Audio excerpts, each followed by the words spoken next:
Olá, gente, tudo bem com vocês? Vamos nos preparar agora para mais uma videoaula. E hoje a gente vai falar assuntos sobre geografia. Estão preparados? Bom, já peguem o livro de geografia de vocês e localizem aí na página 296. Enquanto vocês localizam a página, eu vou estar falando um pouco sobre o assunto que nós vimos na videoaula passada. Tudo bem? Na videoaula passada nós falamos sobre a mudança das paisagens, sobre como essas paisagens se modificam com o passar dos anos. Ela se modifica tanto pela ação humana, como também por elementos naturais, fases naturais. Verão, inverno, outono, ou seja, as mudanças climáticas que fazem com que hajam essas mudanças, o que a gente chama também de fenômenos naturais. Gente, nós vamos agora falar sobre formação da população. Observem que na página que eu pedi para vocês colocarem, 296, está localizada um desafio que eu já passei na última aula. Vocês fizeram esse desafio? Ok. Pois então agora a gente vai pular para a página 298 e 299, onde a gente vai começar a falar sobre a formação da população. Gente, nós sabemos que a população nada mais é do que a sobrevivência de aglomeração de várias pessoas. Essa população ela geralmente é dividida pelos municípios, depois estados, depois unidades federativas e, por final, o nosso país. Nós vamos observar que o Brasil ele é um país miscigenado, ou seja, a miscigenação significa mistura das raças. Nós brasileiros não podemos nos dizer pertencentes a nenhuma única raça, ou seja, nós não somos de raça vermelha, nem de raça branca, nem de raça negra. Nós somos miscigenados, a mistura de todas as raças. Por quê? Nós vamos já entender o porquê que isso acontece. Vocês vão ver que o Brasil ele foi habitado primeiramente pelos indígenas. Mas logo em seguida chegaram os europeus com a descoberta desta parte do nosso país, trazendo seus vários costumes e construindo populações misturando as raças. Nós vamos ter também um grande número de africanos que vieram de outra parte do mundo também para o Brasil.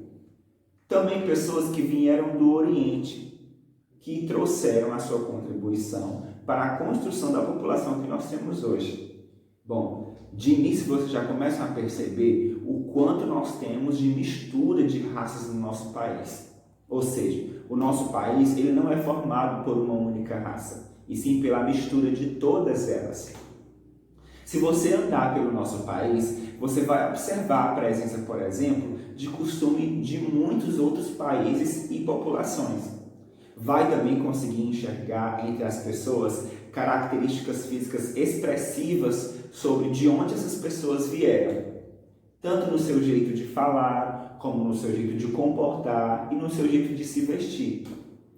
Você vai ver, por exemplo, pessoas que vieram da Itália, espanhóis, turcos, de vários outros lugares do país.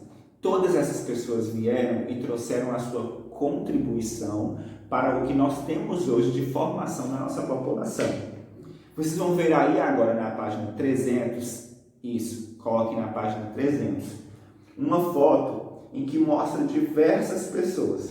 E o texto que tem ao redor dessa foto é simplesmente o que eu acabei de falar. A questão de várias pessoas com costumes diferentes e vindas de locais diferentes. Vamos agora para a página 301 e falar um pouco sobre o que nós temos de cultura e costumes desses povos que deixam claro essa miscigenação dentro do nosso país. Vocês vão ver na página 301 três fotos que vocês vão ter aí e cada uma dessas fotos mostram atividades diferentes. Essas atividades todas vieram de locais diferentes e de costumes diferentes dessas pessoas, mas que juntas formam o que nós temos de cultura no nosso país. Você vai ver, por exemplo, que no nosso país, nossa forma de se vestir, ela muda muito de um estado para o outro e também de costumes. E isso acontece porque cada estado recebe imigrantes de locais diferentes do mundo. Isso mesmo. Quando alguém vem de fora do país para o nosso país, a gente chama de pessoas que são imigrantes, porque eles vieram de fora para dentro do país. Bom, estas pessoas, elas trazem consigo não só a bagagem física, mas também muita cultura para contribuir com a nossa cultura. Você vai ver, por exemplo, nas próprias vestimentas. A forma como nós nos vestimos não é uma forma natural brasileira, é uma cultura europeia. As pessoas se vestem com gravatas, as mulheres com lindos vestidos, né? Bonés, as mulheres gostam de fazer penteados no cabelo, os homens gostam de fazer a barba, usar um sapato refinado. Toda essa cultura da vestimenta, ela não é brasileira, ela é europeia, que nós aderimos com o passar dos anos. Olha só que interessante, tem pessoas que não sabem disso. Por isso é muito importante que a gente conheça sobre essa formação populacional do nosso país.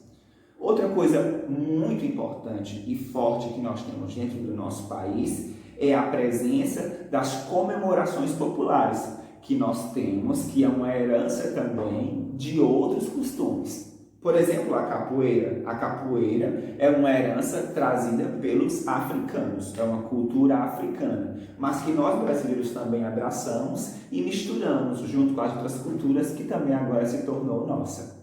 Percebam aí, então, que dentro disso nós somos realmente a mistura de muitas culturas.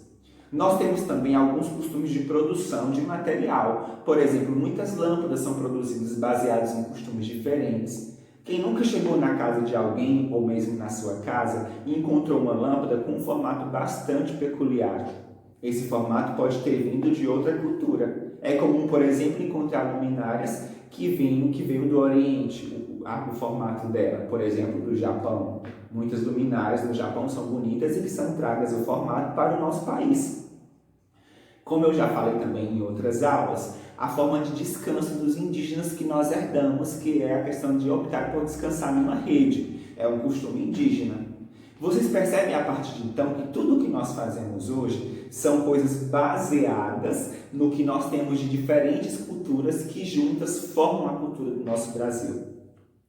Percebam que ela está por todos os cantos. Mas eu quero chamar a atenção de vocês agora para um ponto importante, sobre a questão também das mudanças de costumes dentro do Brasil, e não só o que vem de fora. Bom, como assim? Nós sabemos que o Brasil é dividido em unidades federativas e que cada uma delas possui climas diferentes e costumes diferentes também. Nós moramos, por exemplo, no Nordeste. O Nordeste costuma ser uma região mais quente. Por isso, nós temos costumes diferentes do Sul, que tem a sua região, na maioria do tempo, mais fria. Desta forma, nós vamos ter vestimentas diferentes, costumes diferentes, tanto de cultivo como de comemorações. E aí, existe também a forma de migrações. Sim, migração eu falo quando existe a mudança de um povo dentro do mesmo país, ou seja, quando o povo muda apenas de estado. Nós vamos ver então que, por exemplo, no Nordeste, tem pessoas que vieram do Mato Grosso do Sul. Você vai encontrar pessoas que vieram da Amazônia. Vocês vão encontrar pessoas também que vieram do Rio de Janeiro, de São Paulo. Ou seja, essas pessoas mudaram de estado e vieram agora para o Nordeste e que trouxeram também a sua parcela de cultura, tanto na forma de falar, como na forma de se vestir, como na alimentação. E a gente acaba observando e aprendendo um pouco sobre essas pessoas. Me digam aí, vocês já conheceram alguém que não é nordestino e que tem um costume diferente do nosso? No jeito de falar, por exemplo, é o mais comum de a gente identificar. Eu tenho certeza que algum de vocês já viu alguém que, por exemplo, veio do Rio de Janeiro e que vê que ele tem um sotaque diferente do nosso. Ou pessoas também que vieram do Mato Grosso do Sul e que se vestem diferente da gente. Percebam que esses imigrantes, eles fazem as suas mudanças e não levam só bagagens físicas, levam também muita bagagem cultural. E isso é muito rico no nosso país. Então, a gente aprende na aula de hoje que a nossa população, primeiro, ela é uma população de misturas. Não existe uma raça específica. Nós somos a mistura de todas as raças. Em segundo, a gente aprende também que essas pessoas, elas trazem diferentes costumes. Que existem também os imigrantes, que são pessoas que migram de um país para o outro. E também temos os migrantes, que são as pessoas que mudam de um estado para o outro dentro do mesmo país. Agora eu quero que vocês façam uma atividade da página 303 e da página 304 e 305. Essas atividades são desafios relacionados à questão do assunto que nós conversamos. Vou deixar também um vídeo para que vocês ampliem o conhecimento de vocês, localizado no YouTube, juntamente deste assunto que a gente acabou de abordar. Eu espero que vocês tenham sucesso nos desafios e qualquer dúvida podem falar comigo, porque eu vou estar lá presente no grupo do WhatsApp. Gente, um abraço, tchau, tchau e até a próxima videoaula.